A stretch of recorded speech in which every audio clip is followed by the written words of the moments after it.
Este é o Tribconscast, tributário para contadores. Meu nome é Luciana Ricó, jornalista, e hoje nós estamos dando continuidade à série Grandes Questões Tributárias, Grandes Tributaristas. E hoje nós temos o prazer de receber o professor Fernando Zilvetti. Muito prazer em recebê-lo. E aí vamos falar sobre imposto de renda, em especial sobre o princípio da realização da renda e questões polêmicas e atuais também voltadas para esse tema. Boa tarde, professor. É um prazer recebê-lo aqui. Obrigado por aceitar nosso convite. Boa tarde, o prazer é todo meu. É uma satisfação muito grande estar aqui com vocês nessa tarde aqui. Vou aproveitar para cumprimentar os meus colegas Pércio Andrade e Marcelo Massaro. Oi, Pércio. Oi, Marcelo. Tudo bem? Tudo bem, Luciana? Tudo bem, Marcelo? Professor Zilvetti, muito prazer, muito obrigado pela honra de aceitar o nosso convite. Professor Zilvetti foi meu professor ali no mestrado do IBDT, matéria de planejamento tributário. Também já tinha sido meu professor ali na GVLO, no curso de Direito Tributário Internacional. Um prazer, uma honra. Todos vão com certeza adorar. O professor, uma didática incrível e vai ser muito bom, tenho certeza. Boa tarde, professor. Muito obrigado pela sua presença. Também estamos honrados hoje, muito felizes de ter o senhor aqui com a gente. Eu que agradeço. Agora vou aproveitar para apresentá-lo adequadamente. O professor é mestre, doutor e livre docente em Direito Tributário pela USP. Ele é diretor e professor do IBDT, editor da revista acadêmica Revista de Direito Tributário Atual, a RDTA, que periodicamente traz artigos diversos de pensadores, mestres, doutores, que é do IBDT. É autor de livros didáticos, científico, articulista, colunista de jornais, revistas. Tem uma série de livros aqui. Temos o livro a Evolução Histórica da Teoria da Tributação, que é resultado da tese do professor. Temos aqui também Obrigação Tributária, Fato Gerador e Tipo, também outro livro do professor que ele trouxe para repartir conosco, e um livro que vai tratar do assunto que nós estamos discutindo aqui no podcast, Direito Tributário, Princípio da Realização no Imposto sobre Renda, que o professor é um dos coordenadores da obra. Né? Bom, e, além disso, a gente tem um dos livros coordenados, como a gente falou, o professor de Direito Tributário, Princípio da Realização de Renda. O professor escreveu também um artigo nele sobre presunção de renda do direito tributário na era digital, né?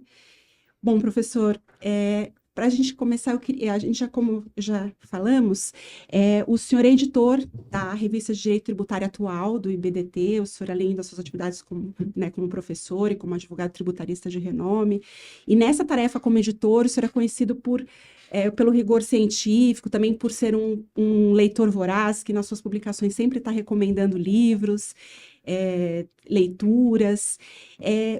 Eu queria saber, na opinião do senhor, qual que é a importância da matéria jurídica tributária ser tratada como uma forma técnica e científica?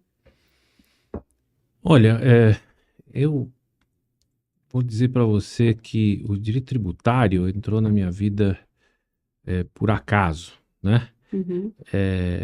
Por acaso porque eu namorava uma menina na faculdade que o pai era um grande tributarista. Então eu estava no segundo ano da faculdade e não sabia bem que rumo ia tomar a minha carreira, nem nada. E foi uma surpresa para mim conhecer o pai dessa namorada, que acabou ficando meu grande amigo. Depois eu não namorei mais a moça, né? Mas eu continuei amigo dele até ele falecer, mais de 20 anos. E ele me ensinou a importância do direito tributário como ciência, como matéria, a relevância do direito tributário, a partir de uma forma, vamos dizer, um pouco não trivial, vamos colocar assim, de ensinar. Ele chegou para mim e falou assim: Fernando, o que você quer fazer da vida? Né? Eu falei: olha, doutor Brandão Machado, é muito cedo, ainda não sei o que eu quero fazer, mas meu avô foi diplomata e eu pretendo seguir a carreira diplomática. E ele tinha um jeito muito particular de conversar. Ele disse: mas Fernando, para fazer diplomacia você não vai estudar direito. É um ramo muito ligado a direito público, direito internacional. Para você ser um jurista, você precisa estudar direito tributário. Aí eu falei: pois tá bom, né? Então tá, né? Era jovem, eu não tinha ideia do que seria estudar. E aí ele foi me ensinando, porque ele disse, olha, você tem que partir de um pressuposto que mesmo você estando no segundo ano da faculdade de Direito lá em São Francisco, você não sabe nada. Aí eu falei, bom, obrigado de novo, agradeço a constatação. Então eu vou ensinar você como você tem que estudar direito. E ele começou a me indicar livros jurídicos, livros de filosofia, livros até de português, de filologia, que me orientaram a essa ideia de que o direito tributário é uma área que em alguns países é destacada do direito financeiro, né? Então, Brasil, Alemanha, alguns outros países muito pontualmente destacam o direito tributário do direito financeiro. Em outros países, o direito financeiro é uma coisa só, e o direito tributário é uma parte do direito financeiro. E em outros países, como os Estados Unidos, é tax law e pronto, é tudo uma coisa só, imposto, finanças, tudo uma coisa só. Mas no nosso sistema, e no sistema germânico, o direito tributário teve esse destaque como uma cadeira específica, e a partir deste destaque começou a ser estudado de forma sistêmica e autônoma. Quando eu coloco a palavra autônoma, não quer dizer que é independente do resto do sistema jurídico, mas que tem suas próprias questões, tem seus próprios mecanismos, tem seus próprios institutos e até seus próprios conceitos, embora quando a gente fala em conceitos de direito tributário, as pessoas mais formalistas, uma ala do direito minoritária, vamos colocar assim, contesta, dizendo que o direito tributário não pode ser autônomo.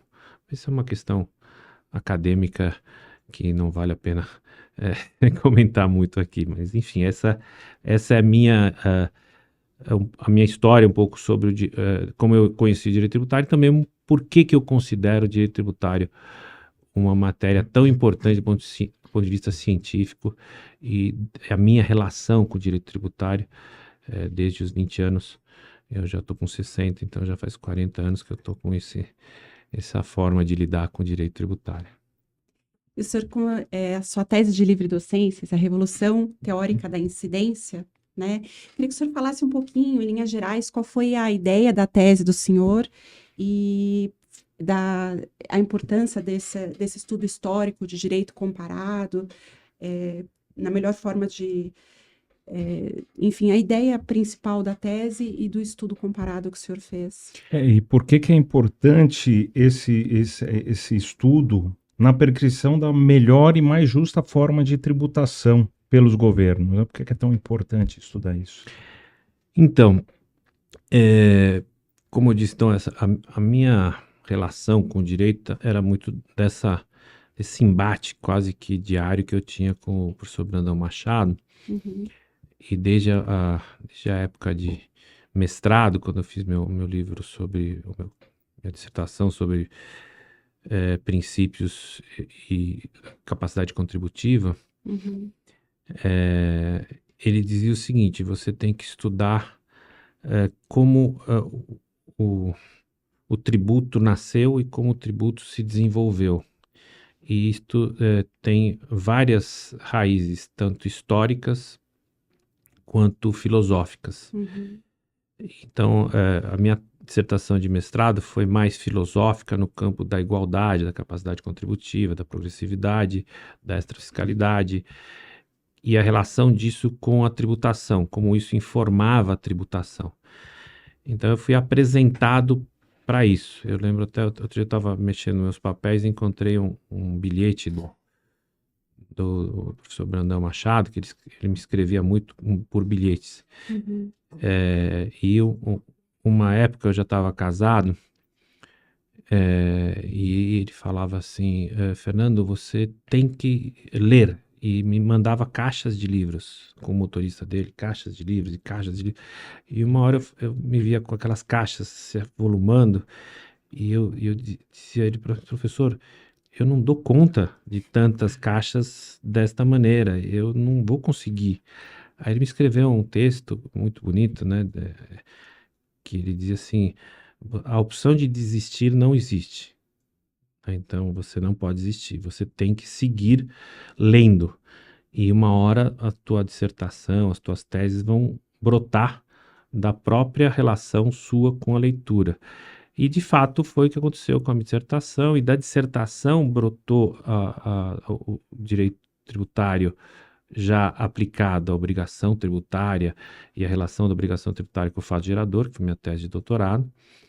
E na sequência, como era tanto material, naquela época não tinha scanner, não tinha, era fichamento, então eu fazia fichas dos meus livros, e eu tenho um fichário até hoje enorme lá no escritório, e eu ia fichando, então aquilo ficava um negócio enorme. Eu falava, professor, eu tenho ainda várias teses que eu posso escrever só dos seus livros. E nessa época a gente acabou conhecendo tanto o Schwery, né, o Luiz Eduardo Schwery, que esteve aqui com vocês, quanto o Polizelli, porque ambos frequentavam a mesma biblioteca, que era a biblioteca do professor Brandão Machado. Então a gente trocava figurinhas, e aí a gente começou a discutir, e o Brandão Machado falou, Fernando, você precisa coroar a tua tese de doutorado, entendendo por que você montou um sistema tributário. Da onde sai a ideia de sistema tributário? Porque você já estudou a filosofia, você já estudou os princípios, você estudou a formação da obrigação tributária, agora você precisa seguir em frente para entender por que a gente tem um sistema tributário, da onde nasce a ideia de sistema tributário. E eu disse, nossa, mas isso já é mais profundo do que eu gostaria de chegar. Ele falou, mas então agora você não tem saída, você tem que estudar. Ele já está bastante velhinho, doente. Eu falei, tá bom, professor, eu vou seguir nesse caminho. E me apaixonei pelo tema, que realmente é muito interessante. A gente aprende o direito tributário, a gente fala de países que tributam de um jeito, de outro, as questões políticas, né? Por que a política segue de um jeito ou vai para outro lado. A gente ainda estava falando hoje com os meus alunos sobre o pilar 3, que é a tributação dos super ricos, ou tributação dos ricos, e a gente começava a ler e tudo tem uma origem histórica e sistêmica, né? Então, de onde veio a ideia de tributar os ricos ou tributar as pessoas por classes? E a gente foi estudando até chegar, olha, tirando a época em que o Estado tributava pelo simples fato de tributar, não tinha nenhuma relação com o direito, nem com direitos humanos, nem com relações de Estado, depois passou a ter uma ideia de sistema, no sentido de que é um encadeamento de direitos que vão dando garantias ao contribuinte e ao Estado para que eles possam conviver com a tributação. E aí eu pensei, puxa, eu vou ter que voltar na Grécia, né? A gente começa a falar sobre direito, né? Nos primeiros anos da faculdade, todo mundo fala, na Grécia Antiga era assim, né? Então começa, né? O mundo começou na Grécia. Mas não funcionaria assim, porque na Grécia não tinha um sistema. Na Grécia tinha alguns traços sistêmicos, depois em Roma os traços começaram a ficar mais firmes, porque os romanos criaram os institutos jurídicos. E aí você começa a pensar realmente, olha, os institutos jurídicos que os romanos criaram informaram o direito feudal, né, muitos anos depois, né, mas o direito feudal ele tinha relação privada tributária, então era o rei que mandava prender e mandava soltar, né, e não tinha essa ideia de direitos. Quando no século XIII vamos dizer, os dominados pelos senhores feudais começaram a exigir direitos, eles recorreram aos institutos romanos e aí trabalharam com um contrato, e neste contrato condicionantes que fossem exigíveis do monarca para que eles mantivessem o mínimo de segurança em relação à tributação. Aí começa a ideia de sistema. Mas a gente está falando do século XIII, o primeiro sistema foi funcionar na Inglaterra no século XIV, no século XV. Então aí você começa a ver traços sistêmicos, sentindo que garantias fundamentais, garantias de arrecadação, tributos formados por espécie, cobrança, quem arrecada, como fiscaliza. Então aí você começa a fazer uma lógica de que requisitos você pode ter, e aí foi minha tese, né? Quais são os requisitos para você chamar um sistema de sistema tributário, né? Que requisitos essenciais são esses? E aí, a partir de um pressuposto de sistema, né, tributário, checar se na França existia um sistema, na Inglaterra, na Alemanha, na Itália, na Espanha, em alguns países que eu pude pesquisar até pela facilidade de idioma, e no Brasil, né, se a gente poderia ter um sistema tributário. E aí surgiu a tese. E a tese que eu defendi, que eu fui aprovado depois de apanhar bastante na banca, né? Que é uma característica das bancas de livre docência, é que, de fato, a partir de 1966, no nosso país, a gente passou a ter um sistema tributário. Mas não tinha antes? Não com os pressupostos de sistema que a gente montou, e que já tinha um sistema na Inglaterra, já tinha na França, já tinha nos Estados Unidos, em vários países, mas no Brasil, tal qual um sistema como nós temos hoje, não existia. Então isso foi minha tese, que acabou se transformando no livro que é vendido pela editora Saraiva, que é um livro que eu gosto muito de divulgar, que é a evolução histórica da teoria da tributação, que mostra justamente esta evolução e que nós chegamos ao que se apresenta hoje, que é uma tese também do meu livro, e da minha tese de livre docência, que é um sistema tributário global, né? Que é super polêmico, né? Quando eu falo isso, o pessoal mais conservador quer me bater, né? Não, imagina, que não existe sistema tributário global e tal. Mas que tanto existe que nós estamos enfrentando agora o Pilar 1, o Pilar 2, pode ser que temos o Pilar 3, que é um sistema global por adesão, que é uma tese do Rubem Aviona, que para mim é o melhor tributarista vivo hoje, que é uma cabeça, ele tem um cara assim, que tem até um cacuete, assim, ele pisca, ele fica, né, porque ele é muito vibrante em tudo que ele faz. E ele lançou essa tese há 20 anos.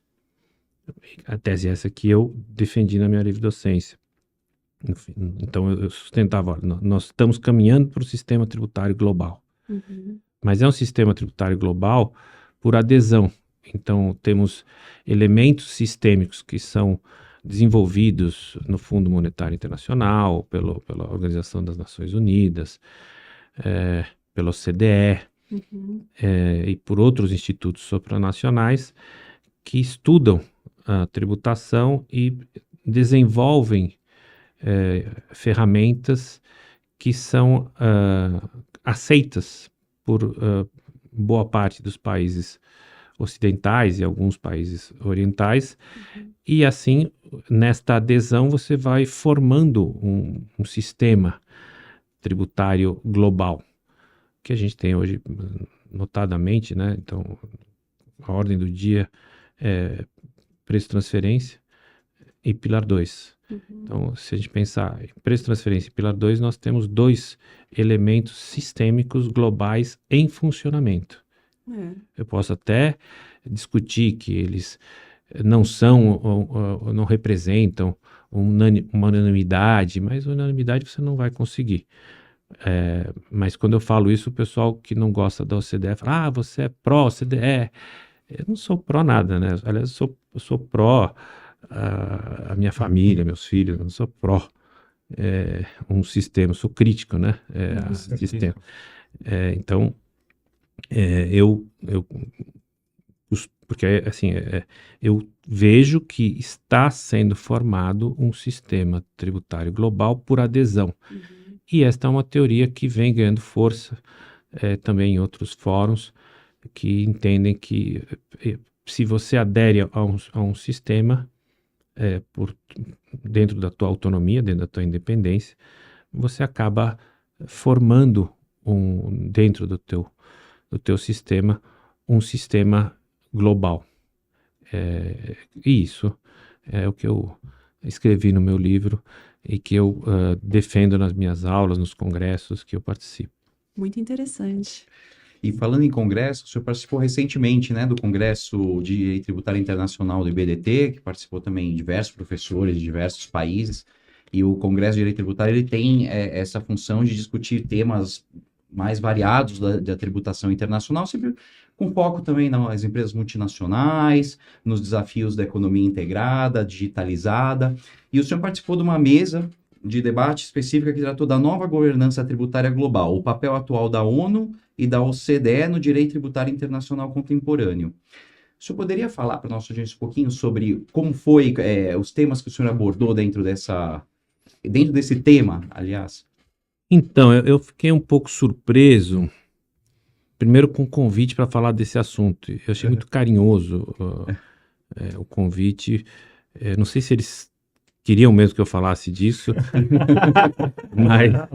mas eu acredito que pela comissão científica do IBDT, que é da maior seriedade, eles se preocuparam com montar uma mesa em que estava presente duas grandes autoridades em matéria de direito tributário internacional, um professor da USP e eu, né? Então, e nessas duas autoridades internacionais tinha uma representante do Fundo Monetário Internacional e uma representante da OCDE,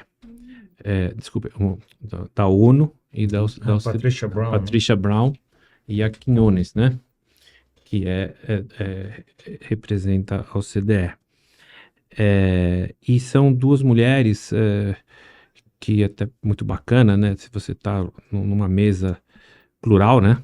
Sim. No momento que você precisa afirmar isto ainda no nosso país, não deveria, mas ainda isso é uma luta que a gente tem de afirmação dos direitos e das garantias às mulheres e a outros grupos, não só de destaque em matéria de direito, mas também de afirmação de direitos. E dentro dessa lógica, duas mulheres defendendo o que há de mais moderno em matéria de direito tributário internacional, que é justamente a negociação, o estudo e o estabelecimento de regras de direito tributário internacional e direito tributário global. Então, tanto a Patricia Brown, que foi do Tesouro Americano, e é professora na Flórida, quanto a Quinones, que é uma professora colombiana que representou o país dela muito bem na OCDE e é relacionada como uma das grandes personalidades em matéria de direito tributário internacional global, estudam esta ideia de, olha, nós precisamos dar soluções para um problema que está plantado há muito tempo e que nós não conseguimos avançar, que é a erosão de bases tributárias, né? A erosão da base tributária e o que a gente chama em inglês de shifting, né? Ou seja, de translação do lucro, profit shifting, né? Ou seja, levar o lucro para outras jurisdições. Bom, estou falando entre amigos que transitam muito bem na área de tributário internacional, então não é nenhuma novidade. Mas esse problema que foi chamado do BEPS foi endereçado em 2014, né? E até hoje, a gente está em 24, então passaram 10 anos e ainda o mundo não se entendeu como tratar isso. E isso é muito crítico, porque é necessário que a gente enfrente o problema e enfrente o problema de modo global. E essas ações da OCDE e também da ONU de direcionar estudos para chegar em alguns consensos mínimos de arrecadação devem ser medidas orquestradas para que a gente busque o multilateralismo, não no esse sentido ruim que eles falam, ou você é multilateralista ou você não é, ou você é multilateralista, você é comunista, se você não é, você é capitalista, umas conversas um pouco rudes, né? Quase que rasteiras. A questão, nós temos um problema crítico, todos estamos perdendo muito dinheiro, então o Brasil não arrecada sobre negócios eletrônicos, né, que eu escrevi nesse livro em homenagem ao Ricardo Maria de Oliveira. O negócio digital, você tem um problema. Então, o negócio digital é um dos responsáveis pela erosão de base. Então, nós sofremos com erosão de base há quase 2 décadas e não somos capazes de montar uma estrutura para combater a erosão de base do negócio digital. Então, e esse é o papel dos organismos supranacionais, ou seja, não se trata de querer fazer de um jeito ou de outro, é de endereçar um problema e tentar buscar saídas. E, para nossa surpresa, num congresso como esse, ainda existem pessoas que são absolutamente refratárias a um pensamento multilateral de combate à erosão de base, quando deveria ser óbvio, né? Se nós estamos enfrentando um problema de erosão de base no nosso país, e essa erosão vem em grande parte de países que defendem uma não tributação ou fazem planejamento ou permitem planejamento tributário para que você tenha uma renda passiva sem tributação, alguma coisa tem que ser feita. E isso foi constatado nos estudos do BEPS em 2014 e a gente está em 2024 e ainda a gente não chegou a um consenso. Nesse sentido, o Pilar 2, o Pilar 1 e talvez o Pilar 3 sejam iniciativas que não se tratam de iniciativas para resolver o problema, mas para enfrentá-lo. É esse o grande atributo dessa mesa de debates, na verdade, no Congresso do BDT, e que teve a felicidade de encontrar diferentes posições convergentes, posições divergentes, que é o colorido de um congresso dessa natureza. Bom, professor, a gente estava lá, parabéns, a mesa foi ótima mesmo, foi excelente, foi um dos momentos mais interessantes mesmo do congresso, e o congresso do IBDT, já tradicional, tem esse mérito de trazer vozes internacionais, e é muito impressionante mesmo, sempre a gente participa. Para quem não assistiu, eu não sei se todo o congresso está disponível, mas alguns trechos eu tenho certeza, porque eu já vi muita postagem, o pessoal colocando alguma coisa ali disponível, não sei se o IBDT disponibiliza, mas é interessantíssimo para quem tiver a possibilidade de ver a gravação.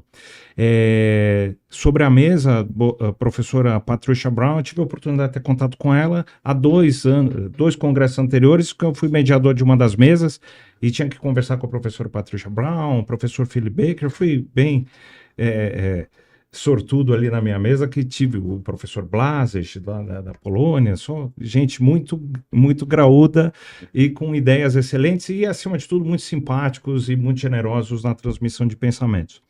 Agora, sobre essa questão de um sistema de tributação global, eu concordo em gênero, número, grau. Um professor, ainda não li a inteireza do pensamento dele, estou ainda na metade, naquilo que estava disponível para a gente consultar da tese. Agora vou ler inteirinha, mas já tivemos aqui a oportunidade de discutir esse sistema tributário global com o professor Rolim, quando a gente falou de um sistema tributário global, internacional, ambiental, né? Que a gente está caminhando também nisso, felizmente, acho que temos que nos unir porque o problema é de todos, como o senhor mencionou.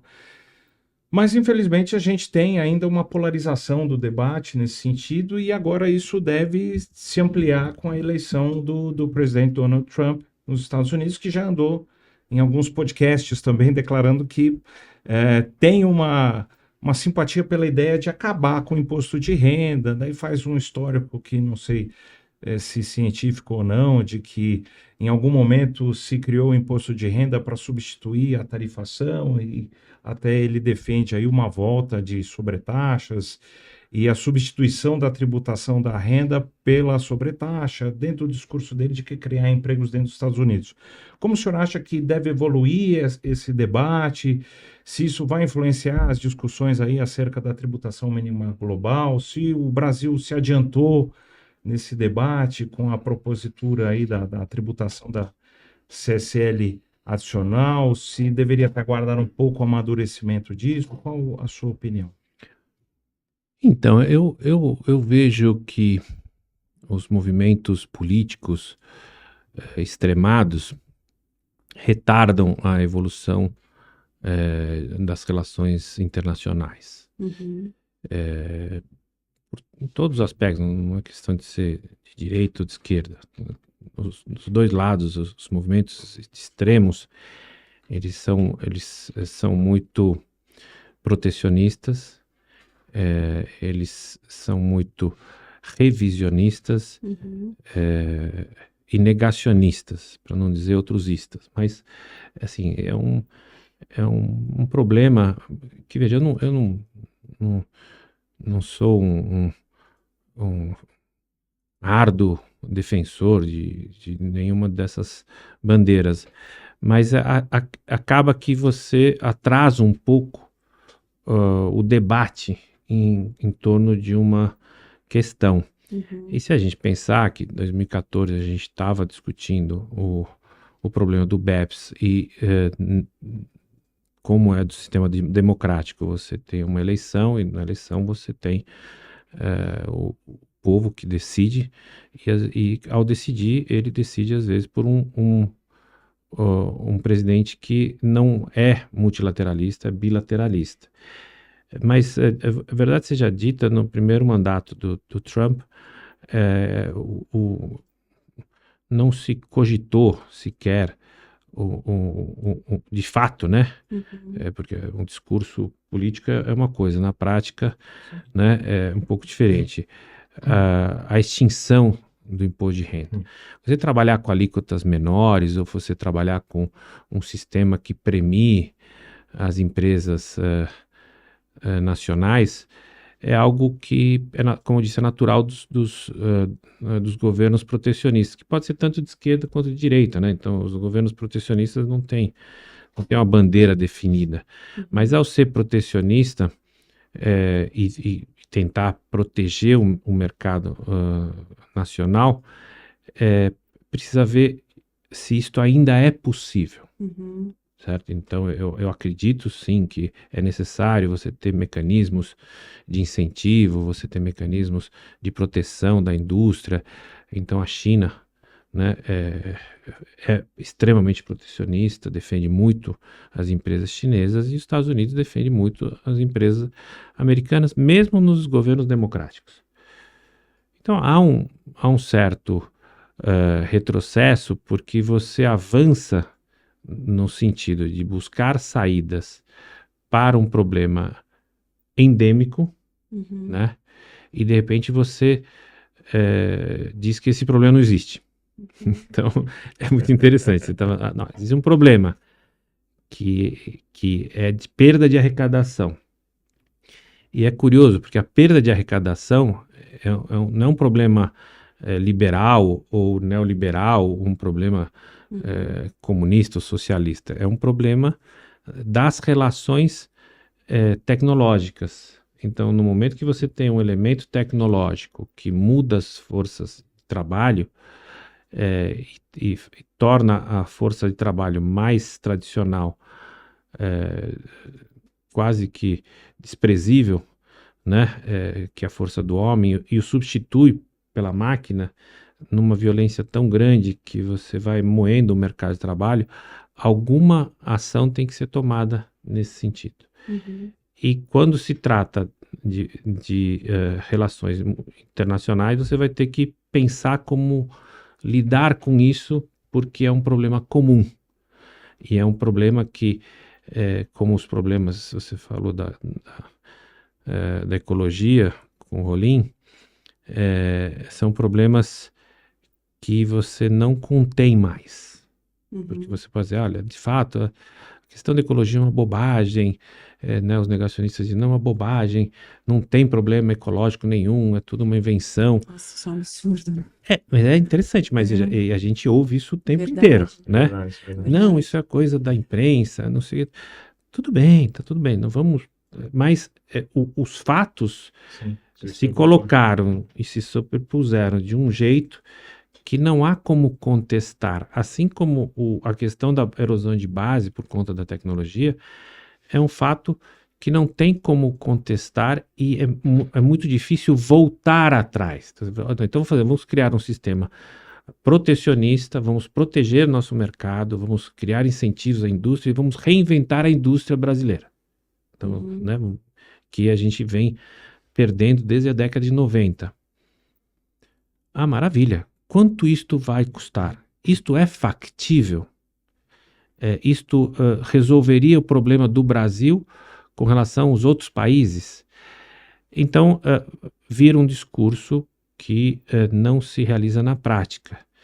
Então, isso não se trata de você falar assim, então vamos deixar que tudo se faça, todas as empresas entrem no Brasil, façam o que querem, e a gente não vai ter nenhuma reação tributária. Ora, a própria medida do Pilar 2 é uma medida para que você corrija distorções de benefícios fiscais protecionistas.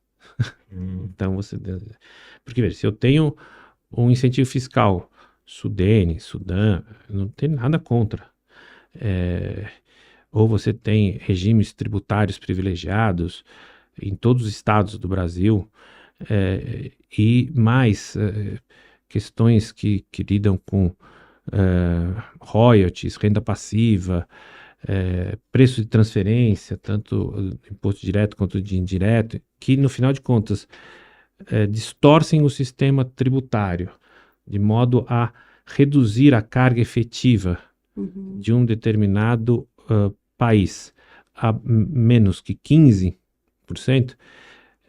claro, levando em consideração um cálculo complicadíssimo, que leva em consideração a constelação societária de diversos países, desses mesmos grupos econômicos, mas que no final a gente chega a uma constatação que é inferior a 15%.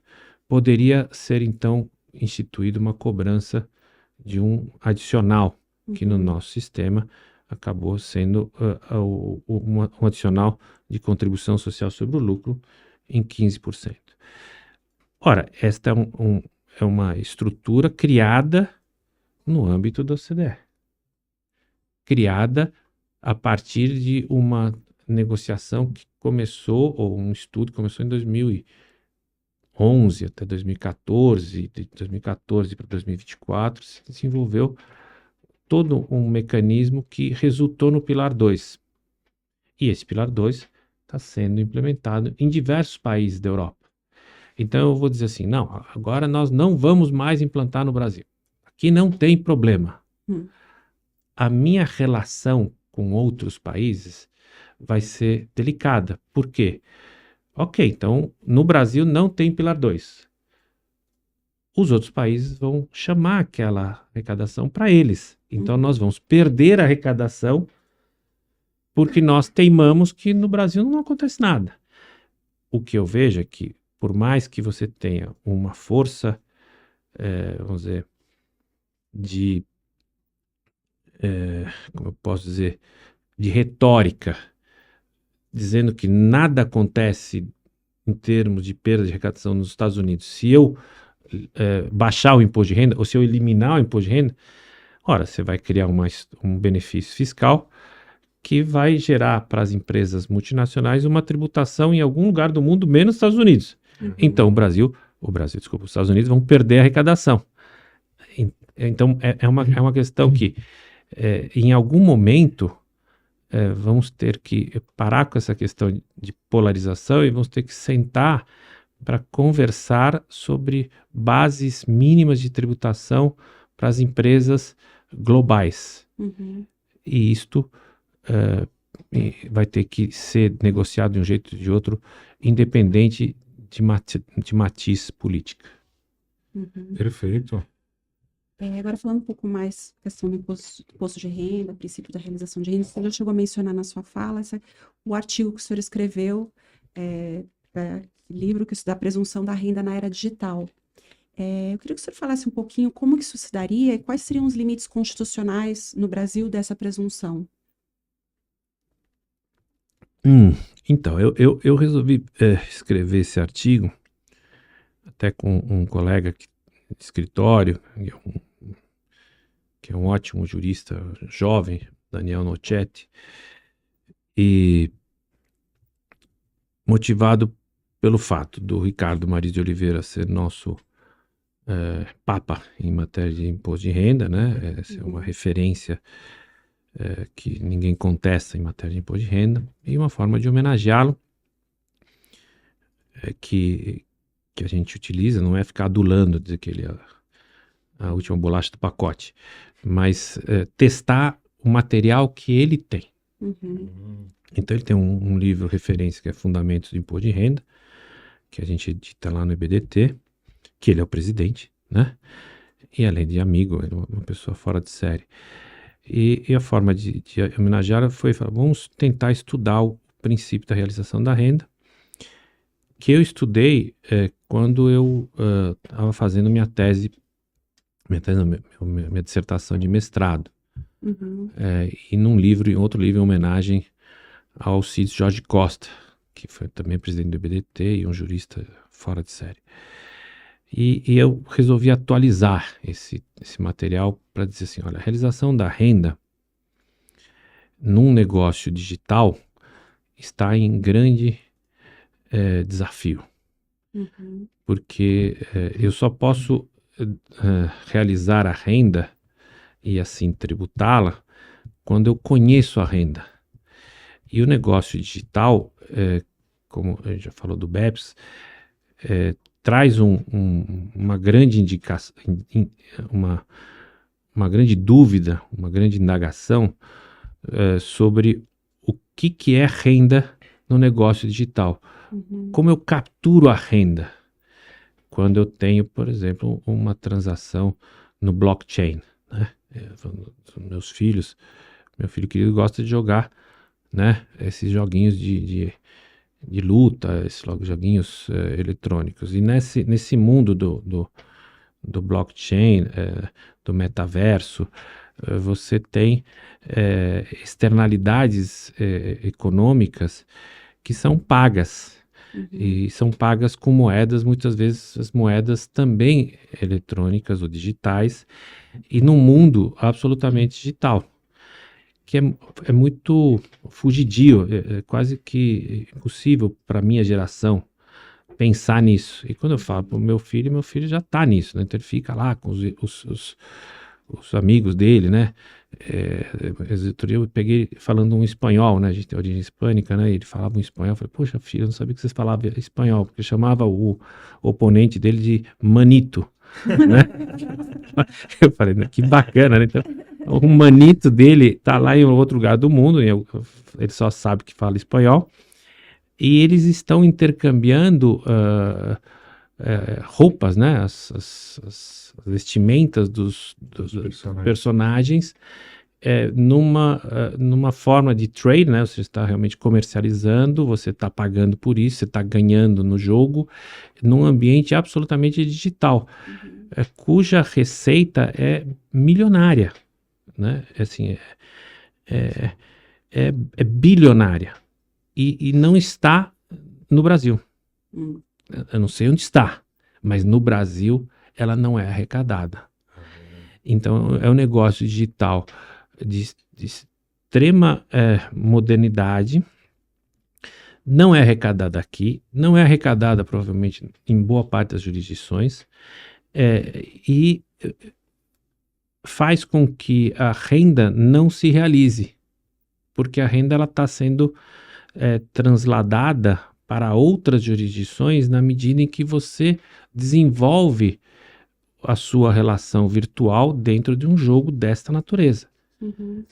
Então, quando você fala de um jogo, enfim, tem diversos jogos, não vou nominar até para não fazer propaganda dos jogos, mas diversos jogos eletrônicos, você está num ambiente eletrônico e este ambiente eletrônico está em alguma jurisdição ou em jurisdição alguma, jurisdições virtuais, cuja moeda é uma criptomoeda, e esta criptomoeda é negociada também em ambientes digitais, e ninguém tem a moeda em si, mas você tem pedaços da moeda que são a característica do blockchain. Quer dizer, eu estou falando de um jeito que é o que eu consigo entender dentro da minha geração, mas eu procuro verificar, e esse foi o objetivo do nosso artigo, de tentar localizar como capturar esta receita, porque há um gap na captura da receita e, consequentemente, não há realização da renda onde você não consegue capturar a renda. Daí você tem que partir para presunções. E estas presunções são exatamente o que está sendo negociado no Pilar 2, ou talvez no Pilar 1 também, ou em novos pilares da tributação que visam combater este problema, não esta pessoa ou esta empresa, mas este problema, né? E que finalmente no nosso país está sendo endereçado por meio da reforma tributária, já falando um pouco de reforma, por meio do IBS e o CBS, né, a reforma tributária do imposto de consumo, que pela primeira vez estabelece uma responsabilidade das plataformas para o recolhimento de um imposto que até então ninguém pagava, ou pagava 0,38. E os detentores desses negócios eletrônicos protestam e vão a Brasília reclamar, mas isso é um absurdo, a gente vai ter uma carga tributária. Aí a gente pensa, eu estava falando com um amigo sobre isso um dia desse, num outro debate do IBDT, né,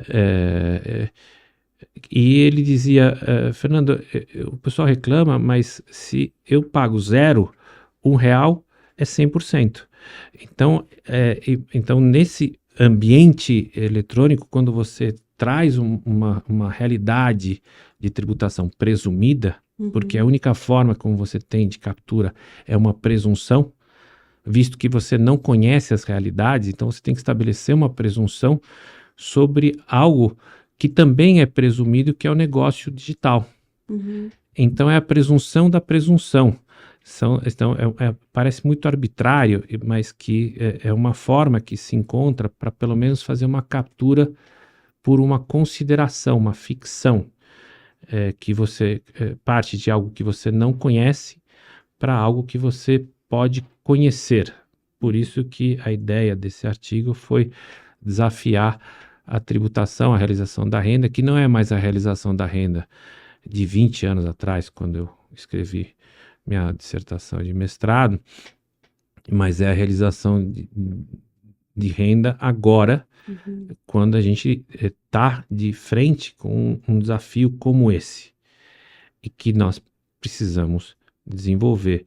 E a reforma tributária, por meio também de uma ficção e de uma responsabilização das plataformas, elege alguém que eu consigo fazer com que ele pague, que é um recurso que vários países têm tomado para poder tributar alguma renda, seja sobre o consumo, seja sobre a renda.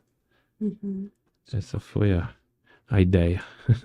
Ainda sobre essa questão da realização da renda, o senhor tem um artigo publicado muito interessante, eu e o Perisson tivemos a oportunidade de ler, debatemos, inclusive, que o senhor traz uma análise interessante do julgamento do Supremo Tribunal Federal sobre a interpretação que ele faz em relação à presunção de renda, à disponibilidade de renda, e faz um comparativo também com o caso que está sendo julgado pela Suprema Corte Americana, é o caso Moore, que o senhor indica, que talvez vai ter também alguns reflexos nessa interpretação que tem se dado em relação ao conceito de realização de renda. O senhor podia falar um pouquinho sobre isso para a gente? Então, o caso Moore foi um caso muito interessante que acabou sendo julgado, mas infelizmente não chegou a desafiar o que a gente gostaria de que ele desafiasse. Enfim, por várias razões na Suprema Corte Americana. E na época que eu escrevi o artigo ainda estava em julgamento.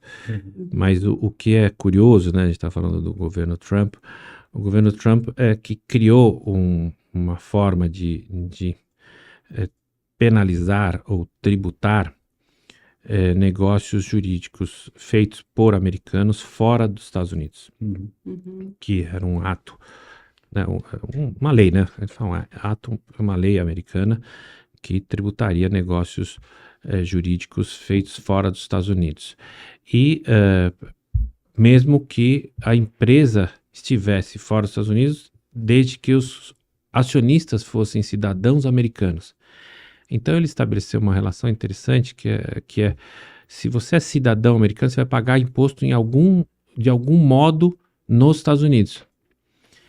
E nesse caso do casal Moore é interessante porque era uma empresa que sequer tinha distribuído lucro fora dos Estados Unidos. Mas tinha um lucro disponível. Então, de novo, por uma presunção de lucro distribuído, seria tributado o casal Moore. E o casal Moore se insurgiu contra esta medida, se insurgiu contra esta exação, por conta de não haver a realização da renda num país que premia a tributação somente sobre a realização da renda. Mas olha que interessante, dentro desta perspectiva de tributação global, a gente revisita um julgamento do Supremo Tribunal Federal sobre lucros de coligadas do exterior, né, que foi um tema muito polêmico, que foi atacado de todo jeito e que, no final de contas, o Supremo acabou decidindo que não há nada de errado em eu tributar a distribuição de lucro, o lucro de coligadas no exterior, mesmo não sendo distribuídos. E a brincadeira que a gente fez, lógico, brincadeira acadêmica, né, científica, é dizer assim, olha, espera um pouquinho, se a gente reclamou tanto da tributação das coligadas no exterior, dizendo que eram regras de persecução do capital investido fora do Brasil, eram regras que não respeitavam o princípio da realização da renda, porque não haveria de ser tributado um lucro não distribuído mesmo fora do Brasil, e que no final de contas era uma regra anti-elusiva, né, especial, né, não era uma norma geral, mas uma norma especial anti-elusiva de tentar evitar o planejamento tributário por uma ação que pode até ser que não fosse um planejamento tributário, mas mesmo que fosse um planejamento tributário, deveria ser respeitado dessa forma. E o Supremo Tribunal disse que não, que se tiver um lucro distribuído ou não distribuído, mais efetivo, será tributado. E foi muito criticado por isso. E agora o mesmo debate sendo levado adiante nos Estados Unidos pela mesma ótica, dizendo, olha, mesmo que eu não tenha distribuído um lucro de uma empresa cujos sócios são americanos, eu vou tributar esses sócios. E isto acabou prevalecendo no julgamento do caso Moore. Então, achei interessante você fazer um paralelo sobre esses dois casos para demonstrar que em algum momento, eu não coloco desse jeito a Suprema Corte acerta ou ela erra, mas a Suprema Corte é chamada a se manifestar sobre isso. Ela tem que enfrentar este problema da realização da renda. E ao enfrentar, muitas vezes ela desagrada, né? Como de fato, no meu modo de entender, não foi a melhor decisão da Suprema Corte brasileira, certo? Mas foi uma forma que ela encontrou para endereçar este tema. assim como o caso Moro também a Suprema Corte teve que endereçar o mesmo tema da realização de renda por nacionais fora dos Estados Unidos. Uhum. Professor Zilvetti, a gente está vendo que o governo está se empenhando para finalizar a reforma tributária do consumo, mas o que a gente está vendo também é que tem, desde o final do ano passado, uma série de medidas que também estão lidando com a questão da reforma tributária da renda, indiretamente, não falando assim, mas a gente tem a nova regulamentação dos preços de transferências, tem a tributação federal de subvenções fiscais regionais, tem a tributação de offshore, tem limitações na dedutibilidade das despesas de apuração do imposto de renda da pessoa jurídica, da CSLL das empresas, como já falou, e nesse sentido a gente quer, agora a gente vai querer saber um pouco da opinião do senhor sobre algum desses pontos, e eu vou aqui o Marcelo e o Perisson também, e aí nós vamos alternadamente perguntar para o senhor. Eu queria começar perguntando a limitação das bases de cálculo e da dedutibilidade dos juros sobre capital próprio, trazidos pela Lei 14.789, de 2023. Qual que é a opinião do senhor a respeito disso? Então, você vê que bacana essa sua pergunta, né? De novo, você fala, bacana, tudo que eu acho que é direito tributário, eu acho bacana. Mas o que eu acho fantástico no seu raciocínio é que você tocou em várias medidas que estão sendo tomadas pelo governo atual que, de fato, não são muito populares. Sim. Porque elas colocam o contribuinte numa situação desconfortável. Sim. Certo? Mas é interessante o raciocínio, né? Eu tenho como profissão, assim, sou advogado, tributarista, mas eu advogo muito para empresas estrangeiras. E ao frequentar os fóruns internacionais, pela minha profissão, ou acadêmico, como no próprio congresso do IBDT, eu sempre, conversando com os professores, como o Perisson conversou, como o Marcelo conversou, os professores estrangeiros, eu enfrentava esse desconforto do Brasil não estar falando o mesmo idioma.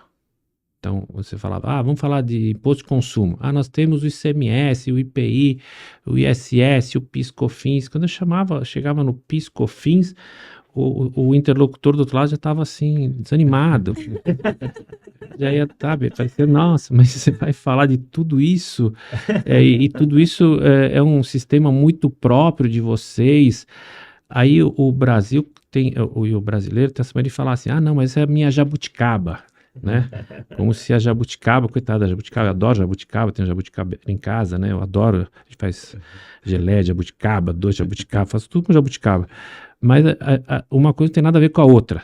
Nós temos antinomias no nosso sistema, falando de sistema tributário, como o imposto de consumo, que eram 5 tributos, né? Que faziam, e ainda fazem, ainda vai ter um período de transição, do nosso sistema algo que não dá para conversar com outro país. Você não consegue conversar porque você está falando de sistemas diferentes. E dentro dessa lógica de jabuticaba, o juros sobre capital próprio foi um meio encontrado pelo então secretário da Receita, Everardo Maciel, que é um gênio, é uma pessoa muito inteligente, que ele criou um arremedo para atender as empresas que perderam a correção monetária do balanço por conta do plano cruzado. E aí elas perderam um meio de correção do seu balanço, que era uma correção que, claro, era inflacionária, mas que melhorava a situação deles em termos de imposto de renda. E aí, num toma lá da cá, né, questionável, ao meu ver, ele criou o juros sobre capital próprio, que é a nossa jabuticaba, além da jabuticaba do nosso imposto de consumo. Então, nós tínhamos jabuticaba imposto de consumo, jabuticaba, como é que chama? Jabuticaba juros sobre capital próprio. Aí, ele não contente com essa jabuticaba, ele criou uma outra jabuticaba, ele deve adorar a jabuticaba, né? Que é a jabuticaba preço transferência. por bases pré-determinadas. Então ele achou que, olha, o mundo está errado e eu estou certo, porque eu sou o rei da cocada preta. Eu adoro o Everardo Maciel, sou um grande admirador dele, mas ele criou um sistema que era só para o Brasil, que também fazia com que o Brasil não conversasse com outros países. E eu não estou dizendo se é certo ou errado, só não dá para conversar. Você fala, olha, vamos fazer um sistema de bases pré-determinadas quando o mundo faz de bases que não são pré-determinadas, que eu apuro a cada caso, escolho um sistema, mas eu tenho que realmente calcular. E é um trabalho de braçal, de contador, de sistema e tudo, mas que é o sistema global. Então eu tinha uma jabuticaba imposto de consumo, jabuticaba juros sobre capital próprio, crio uma jabuticaba preço de transferência. Aí eu crio uma jabuticaba de isenção de tributação de fundos, eu crio uma jabuticaba de isenção de tributação de offshore. E eu vou criando jabuticabas que fazem com que o meu sistema tenha dificuldades não só na área de imposto indireto, que é o imposto de consumo, graças ao nosso ICMS, PI, etc., mas crio também uma jabuticaba que várias antinomias do imposto direto, que gera a necessidade de eu corrigir, inclusive, tratados internacionais para evitar a bitributação. E olha só que interessante, todo mundo falava, o Brasil precisa se alinhar a uma ordem mínima internacional, porque não está dando. Gera um preço, um custo de conformidade das empresas absurdo e gera um tratamento que praticamente nessas empresas globais eu tenho que criar uma caixinha só para o Brasil. E aí acaba gerando um mau humor dessas empresas em relação ao Brasil. Se o Brasil fosse uma China, que tem um mercado fantástico, ninguém ia reclamar. Falar, não, beleza, Brasil, aquele mercado, ame ou deixo, então aqui eu vou fazer do meu jeito. Só que o Brasil não é a China. Então começou a perder muito mercado. E é interessante porque os internacionalistas, e aí vocês entrevistaram alguns, alguns reconhecem este problema, né? Como é o Ramon Tomazella Santos, que é um grande tributarista internacionalista, e outros não reconhecem, dizem, não, isso é um alinhamento que a gente não deve fazer com a OCDE. Espera um pouquinho. Você sempre defendeu que o Brasil tinha que integrar a OCDE. E que é um movimento, falando de polarização, um movimento liberal, certo? Neoliberal. Aí quando a gente alinha, né, tem um governo de direita, alinha com a OCDE, começa a se aproximar da OCDE, você não quer as regras da OCDE, então é um movimento meio esquizofrênico, né? Eu quero, mas eu não quero, aquela coisa de namorado adolescente. Eu te amo, mas não te amo muito, eu gosto de você, mas não gosto tanto. Essa relação de adolescente que, de novo, irrita, com razão, os agentes econômicos. Se eu estou fazendo um movimento de alinhamento, é para eu conseguir conversar com outros países, para que os meus produtos, o meu mercado seja considerado um mercado mais amistoso, não só para as empresas estrangeiras aqui, mas para as empresas brasileiras fora, porque é uma novidade dos últimos 30 anos que a gente passou a desenvolver outros mercados e as grandes empresas brasileiras passaram a trabalhar em outros mercados. E aí elas têm as mesmas considerações. Aí, vamos acabar com o JCP? Não, pelo amor de Deus, juros sobre capital próprio é uma jabuticaba muito legal, porque dá um tratamento para, pasmem, né? O custo de oportunidade, porque ao invés de eu buscar dinheiro no mercado, eu busco dinheiro do sócio.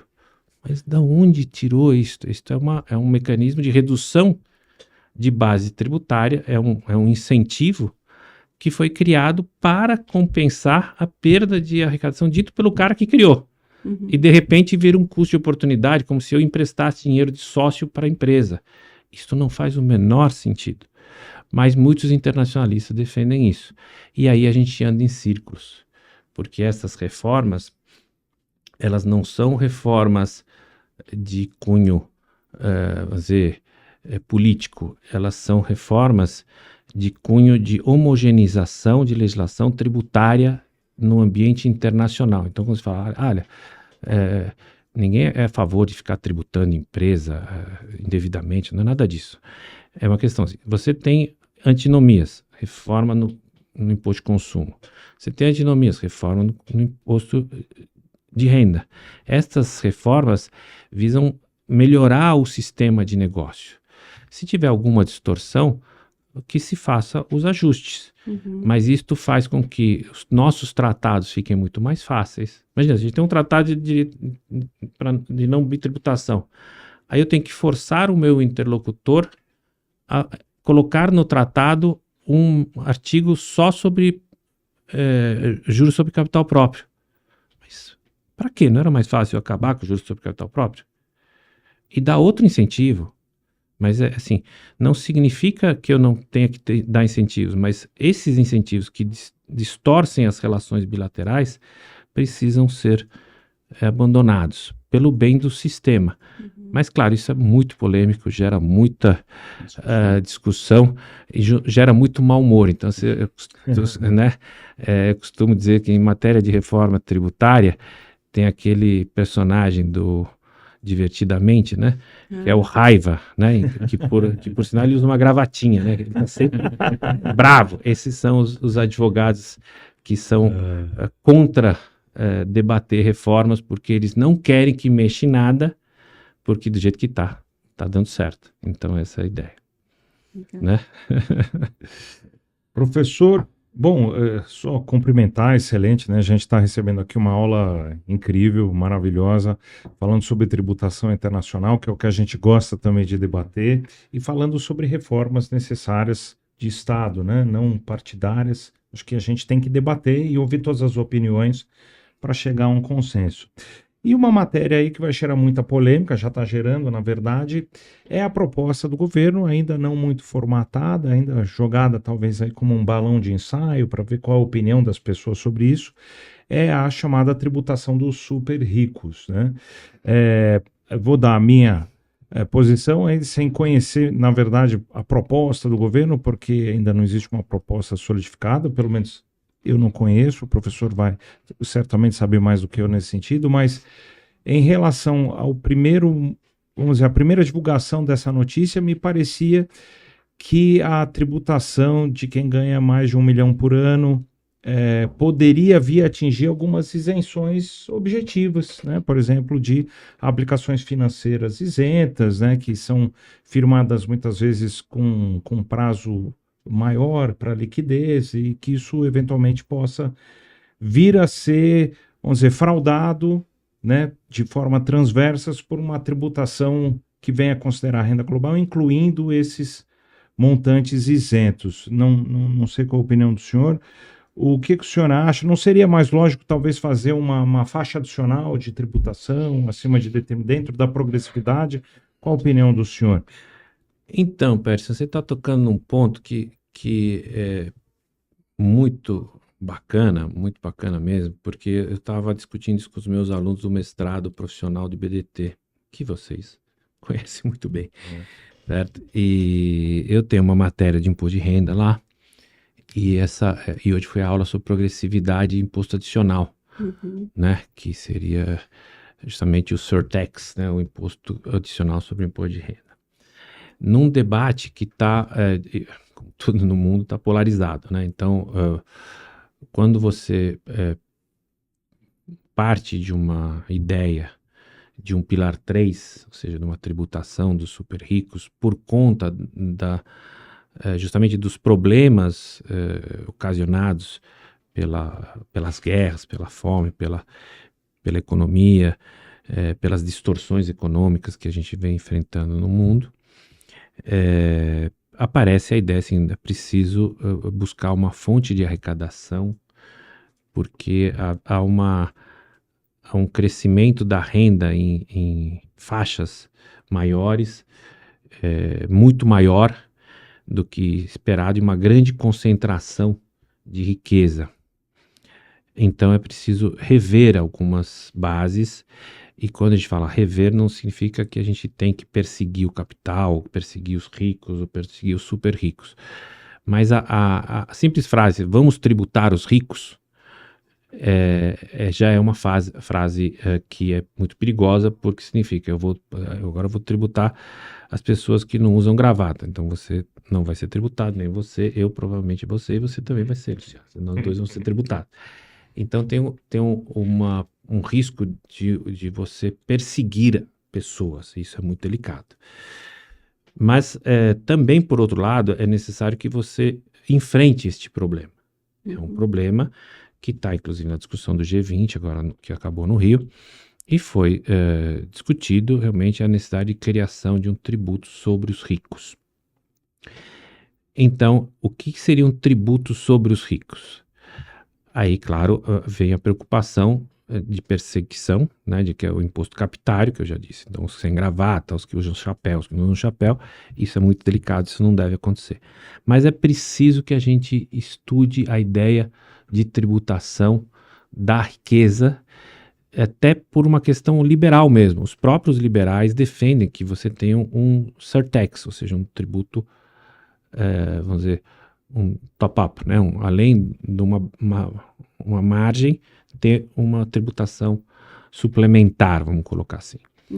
Que é diferente da tributação sobre as grandes fortunas, uma tributação patrimonial que inclusive está prevista na nossa Constituição, que foi proposta pelo, talvez poucas pessoas saibam, pelo Fernando Henrique Cardoso, quando ele era constituinte. É dele a autoria do imposto sobre grandes fortunas no Brasil. Então são dois movimentos, um sobre a renda, outro sobre o patrimônio, que precisam ser melhor estudados. E até nesse ponto o IBDT lançou recentemente, está nas mídias sociais dele, um NUPEM, um Núcleo de Pesquisas Tributárias, capitaneado pela Thais de Laurentiis, que é uma jurista muito séria. Esteve aqui conosco.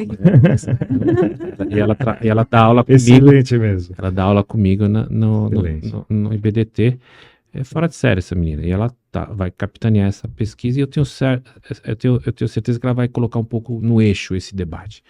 Porque, veja, se eu disser assim, eu vou fazer um debate para combater a ideia de imposto sobre os ricos, eu vou estar sendo igualmente, vamos dizer, superficial, vamos colocar assim, porque se de um lado eu quero tributar os ricos, e eu vou dizer, não quero que tribute os ricos, eu estou polarizando de novo e não estou trazendo o debate, que é um debate de extrema necessidade, que eu preciso pensar em mecanismos tributários, essa é a proposta no NUPEM, de estudar mecanismos tributários que existem no mundo, e como esses mecanismos tributários, com suas falhas e suas virtudes, podem nos ajudar a pensar um imposto congênere, ou até a não implementar esse imposto, ou pensar em outras formas de tributar, inclusive a própria renda numa progressão diferente, que eu atenda a ideia de tributar melhor a renda para ter uma saída aos problemas que esta estratificação da riqueza está gerando, esses problemas que estão sendo gerados, né, de estratificação da renda, em diversos países, inclusive no Brasil, com as diferenças, né, as grandes diferenças. Então não se trata do imposto Robin Hood, eu vou tirar dos ricos para dar para os pobres, mas é um imposto que eu preciso pensar nele. E só a ideia de pensar e pesquisar e ver sistemas, ver o que já aconteceu, ver por que tem alíquotas progressivas nominais grandes e efetivas baixas, até enfrentar esse problema para chegar a uma ideia de progressão diferente no imposto de renda, e talvez não enfrentar seja pior do que enfrentar.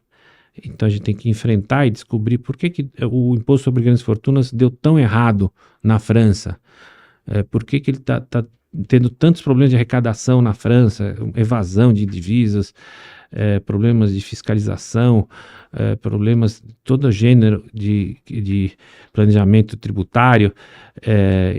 Por que a gente não pensa, então, em estudar esses sistemas, ver o que pode dar certo, o que pode dar errado, para então trabalhar numa busca de uma tributação mais justa, que talvez seja, né, isso os alunos estavam discutindo hoje, talvez seja pelo caminho do imposto de renda, né? Talvez, ninguém aqui está determinando nada, mas esse é o papel da academia, esse é o papel da pesquisa, esse é o papel dos debates que estão começando. A partir do ano que vem a gente vai colocar a mão na massa pesquisando. Eu vou estar como pesquisador, não como coordenador. Eu só vou aprender com toda essa juventude aí, capitaneada pela Thais de Laurentiis, e gente da melhor qualidade no IBDT. A gente está se encaminhando para o final, né, do programa. Tem alguma outra observação sobre o que nós discutimos aqui ao longo do programa que o senhor gostaria de fazer em relação aos temas tratados? Então, eu diria para os que nos ouvem que a gente procure